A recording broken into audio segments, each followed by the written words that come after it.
Today I'm going to teach you how to increase your sales, and these are tactics that you can use to increase your sales, and it will work even if you're starting or you're new or even if you are a really experienced person. All of these tactics are the best ways to increase sales. Welcome to TopEvt, the best place for you to grow your business and improve your life to become the top achiever that you want to be. This is me, Jamie. So there are various ways to help you increase your sales, but some tactics will get the buyer to regret their decisions later on. And that even though your closing rate will be good at first, it'll actually in the long run your business will suffer. I'm going to give you the best tactics that you can use, and these tactics are going to be helpful in the long run. So you will have your customers, the same customer will keep coming back to you because they will understand you are not just using any strategies or just tactics to close the sale. That is the bad position to be in. If a customer sees you just as someone who is trying to close the sale, they will lose trust in you, and that is not good. That is not a position to be in. Sometimes when I think that the customer has some trust issues or they are seeing me as someone who is just in there to close a sale, I'll directly upfront them and I'll tell them, sir, I don't care if I close this sale today or not. The thing that I care about is you should be happy and your needs should be met. That is what I'm trying to do. I'm going to help you to the best of my abilities.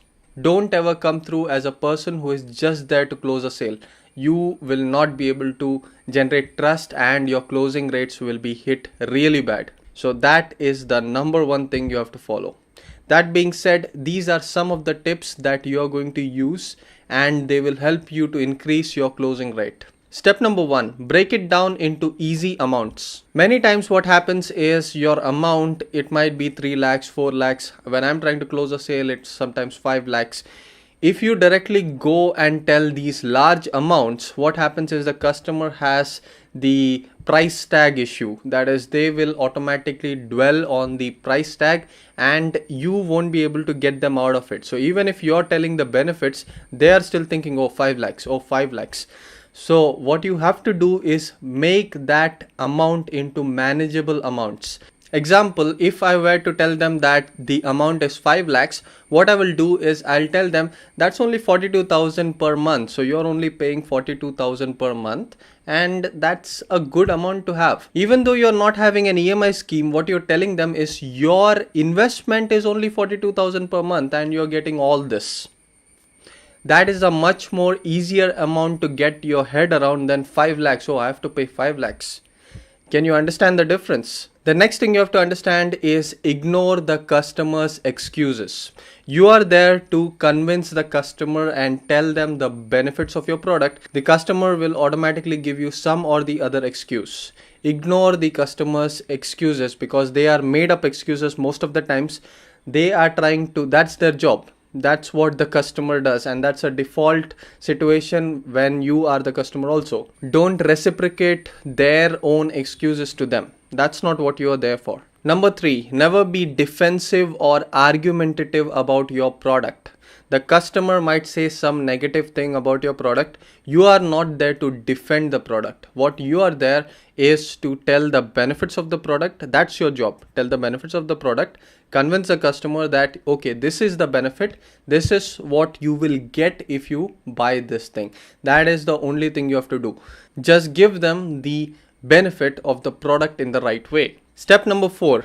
Try to discuss a budget. The reason I'm not telling you to do this first is because if you do this after you build a rapport with the customer or you talk a little with the customer, by that time the customer should be trusting you a bit more and they will give you a good amount. They will tell them what's on their mind. Yeah, this is what I'm trying to spend for this. This is the amount that I can spend. They'll try to tell you that. Now, if your product is above that amount, that is, if suppose I'm selling a 5 lakh rupee product and the customer is ready till 4 lakhs. Once you have agreed on a budget, your job is to convince them about the remaining 1 lakh.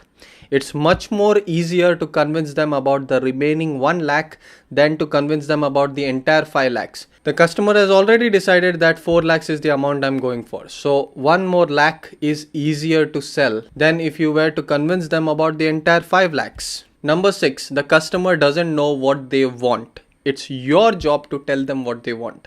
How many times have you gone into a store trying to think that I'm going to buy a pair of shirts, and then you go there and buy t-shirts instead? So the customer doesn't know what they want. If they knew what they want, what is your job? Why are you standing there? You're there to tell them that this is what will fit your needs much more better, and this is going to help you more.